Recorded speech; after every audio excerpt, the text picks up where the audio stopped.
Today I'm going to share the story in Mark 5:25 about the woman with the issue of blood.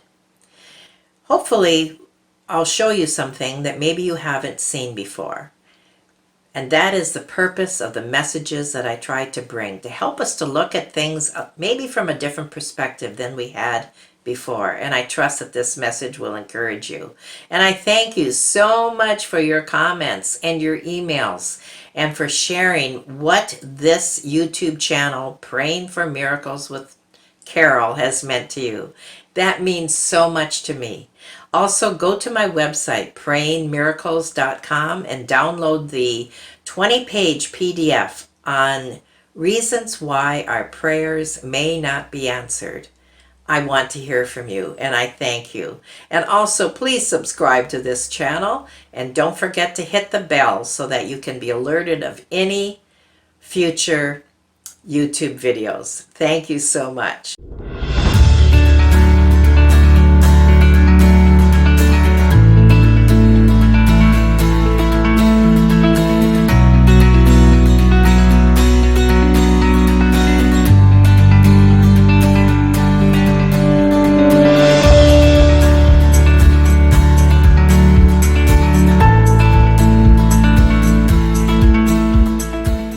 So let's go back now to Mark 5:27.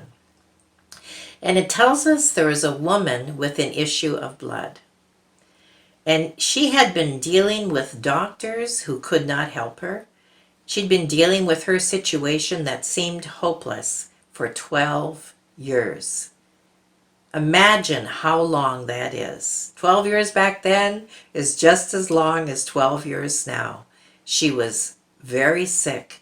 We don't know how sick, the Bible doesn't tell us, but she was also labeled. She was labeled unclean. That means that no one could touch her. No one could come near her. No one could sit where she sat. No one could eat with her. She didn't have any friends. She was as alone as anyone could be.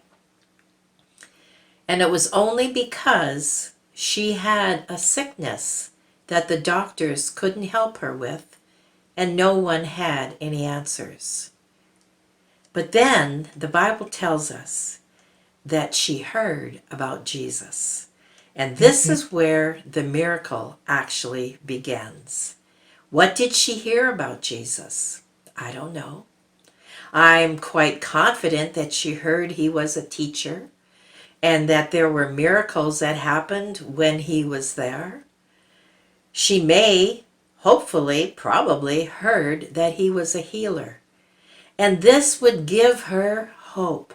This would encourage her and motivate her to seek him out, to find him, that possibly he was the answer to all of her problems. We don't know, but we can surmise. And we can also imagine how excited she probably became when she knew that he was going to be in town and that she could possibly get close enough. But how could that happen? How could she get close enough when no one would allow or be permitted to be near her? No one would allow her to be around them. So when she heard about Jesus, boldness came on her. A boldness that she knew that if she could touch him and she would find a way to touch him, that she would be cleansed, that she would be healed. So what did she do? She got close enough, but not too close to the crowd that was around Jesus that day. And she said, if only I could touch the hem of his garment. She knew that something would change in her life. I'm sure she didn't understand it, and she probably didn't understand the power that Jesus had. But if only she could touch the hem of his garment. And so she did. She edged closer to the crowd, not too close, but close enough that as his his robe was flowing, that she merely touched the hem of his garment. What happened? Jesus knew that the power had flowed from him into her. And he turned and he said, "Who touched me? Who touched me?" He knew that someone had touched him, and she was healed. Now, one of the things that I want to show you here today is that very often people think they have to clean themselves up. They have to get clean enough. They have to be sin-free enough. They have to be guilt-free enough to come to Jesus. But let this woman be an example to us that we can come to him in whatever state we are in.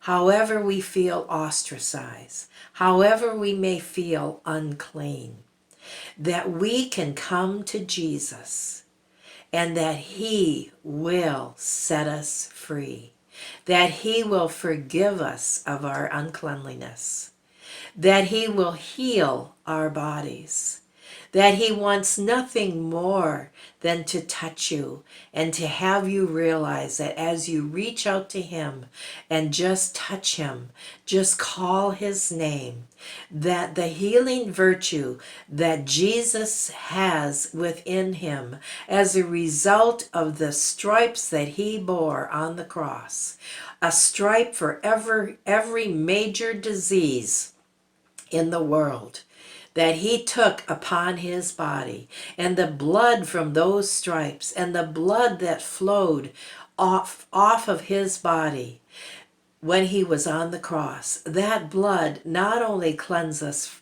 us from sin, but heals our mortal bodies. And so as we reach out to him and know, just as that woman reached out that day and just merely touched him, even in her state of uncleanness, that she was set free, that she was healed. And so a very simple message, but a huge impact on us when we realize we don't have to clean up our act to come to Jesus to ask for healing, to come to Jesus to ask for cleanliness. He is here, he is ready, he is willing, he is able. He loves us no matter where we are in our walk with him. And even as a sinner comes to him, saved by grace, and touches merely the hem of his garment and reaches out to him, we can and will be set free of our sins and of our sicknesses. The word salvation actually encompasses the healing of our bodies. The word itself, salvation, includes our healing. When we understand that, we get excited and know that because as Christians, no matter what we've done, no matter if we have messed up and we have failed, that he is still ready, willing, and able to cleanse us and to heal us. Thank you for listening to Praying for Miracles with Carol today. And don't forget to subscribe and hit that bell.